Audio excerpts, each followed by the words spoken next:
Dagdag kaalaman po. Di ba kayo nagtatanong, bakit tayong mga tao kapag nag-iisip, mas madalas na tumitingin sa taas?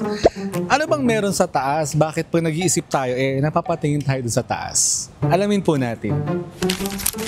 Kasi parang ano po kasi, yung utak natin nasa taas kaysa siguro, yun yung ano natin, parang iniisip natin yung sarili natin na, parang meron kang kinakausap sa sarili mo, parang nagsasabi ko ano yung sasabihin mo, kung ano yung bibitawan mong pananalita.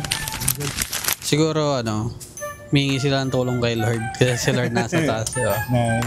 Ayon sa neuroscience, kapag nag-iisip ka o nag-aalala, halimbawa kung saan mo ba nailagay yung susi mo kanina, gumagana ang tinatawag na visual recall area ng utak at natural na kumikilos ang mata pataas habang ginagamit natin yon.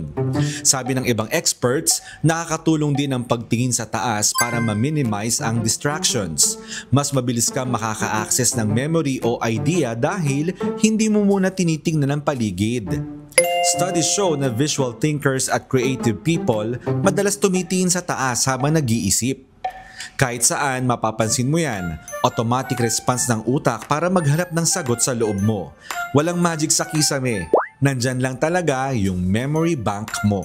So next time, na kapag napansin mo ang sarili mo na napapatingin sa taas, it's a sign na talagang gumagana ang utak natin at nag-iisip tayo.